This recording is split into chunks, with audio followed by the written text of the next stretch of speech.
नमस्कार दोस्तों, आज हम बात करने जा रहे हैं हवा में खेती के बारे में। जी हाँ, आपने सुना ही होगा कि मिट्टी बिना खेती हो सकती है, मगर क्या सही में हवा में खेती हो सकती है?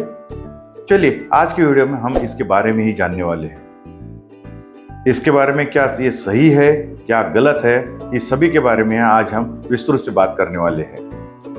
आपके लिए हम जो ये इंफॉर्मेशन इकट्ठा करते हैं और इसके बारे में जो जानकारी प्राप्त करते हैं और ये आप तक पहुंचाते हैं, इसलिए हमारी इस वीडियो को एक लाइक तो जरूर बनता है। दोस्तों, हवा में खेती यानी एरोपोनिक खेती। एरोपोनिक खेती हाइड्रोपोनिक खेती की तरह ही की जाती है। हाइड्रोपोनिक खेती में जिस तरह से पानी का बहुत ज्यादा इस्तेमाल करना पड़ता है, मगर वही एरोपोनिक खेती में इसका सीमित उपयोग करना पड़ता है। एरोपोनिक खेती में मिट्टी का तो उपयोग ही नहीं किया जाता है, मगर पानी का भी कम से कम उपयोग करने के कारण ये अच्छी तरह से फायदेमंद हो सकती है। एरोपोनिक खेती किस तरह से की जाती है, चलिए जान लेते हैं अब हम इसके बारे में। एरोपोनिक खेती एक संरक्षित खेती है, यानी इसे एक नियंत्रित वातावरण में पॉली हाउस में किया जाता है। इसके लिए एक पॉली हाउस का स्ट्रक्चर अच्छी तरह से बनाना पड़ता है और इसके अंदर हम दो तरह से इसको कर सकते हैं। आपको तो पता ही है कि जब हम खुले खेतों में खेती करते हैं, इस पे खुले वातावरण में करने के कारण और मिट्टी में हम जब खेती करते हैं तो पौधों में बहुत सारी कीट, रोग और अनियंत्रित जो वातावरण है, जो भी ग्लोबल वार्मिंग के कारण हमें अनियंत्रित वातावरण हो चुका है, उसका इफेक्ट हमारे फसलों के ऊपर में पड़ता है और इस कारण से हमारा जो उत्पाद होता है वो भी अनियंत्रित रहता है। इसी कारण से नई नई तकनीक के जरिए इस तरह की खेती की जाती है। जैसे कि हमने देखा कि हाइड्रोपोनिक खेती में हमें एक नियंत्रित तरीके से 12 महीने उत्पादन मिलता है, उसी तरह से एरोपोनिक खेती में भी हम 12 महीने इसमें खेती कर सकते हैं।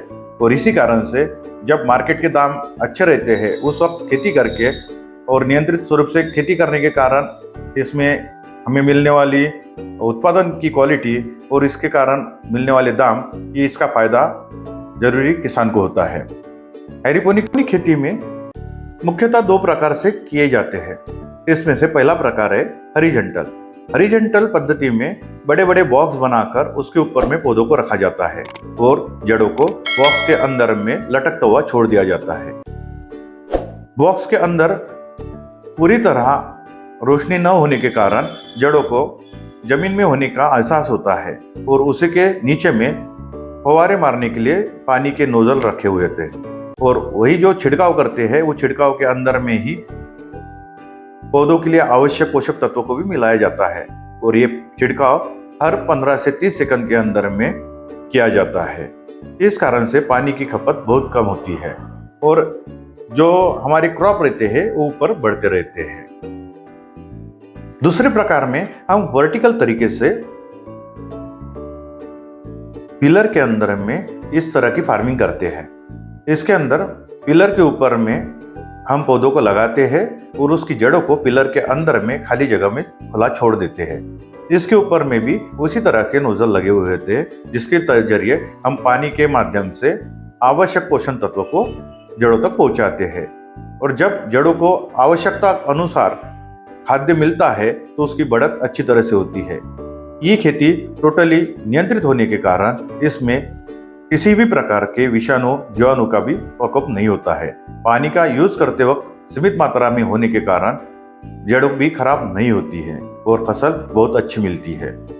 वर्टिकल फार्मिंग का एक फायदा है कि कम जगह में हमें ज्यादा उत्पाद मिल सकता है और ज्यादा खेती भी हम कर सकते हैं। इस तरह की खेती करते वक्त थोड़ी लागत ज्यादा होने के कारण इसको साधारणतः सामान्य जो किसान हैं वो इसके तरफ में झुकाव कम है, मगर आने वाले भविष्य में ये खेती बहुत ज्यादा बढ़ने वाली है। इसमें अच्छी अपॉर्चुनिटी है। हम बात करते हैं कि किस तरह की खेती इसमें की जाती है। इसमें इंग्लिश वेजिटेबल्स यानी एक्सोटिक जो क्रॉप आते हैं उसकी फसल ज्यादा हम ले सकते हैं। उसके साथ में लीफी वेजिटेबल्स हम इसमें अच्छी तरह से ले सकते हैं। उसी तरह जब हम वर्टिकल खेती की बात करते हैं तो उसमें लीफी वेजिटेबल अच्छे आते हैं और जब हॉरिजॉन्टल खेती की बात करती है तो हॉरिजॉन्टल खेती में इसमें मुख्यतः हमने देखा है कि आलू यानी पोटैटो की भी खेती अच्छी तरह से की जा सकती है।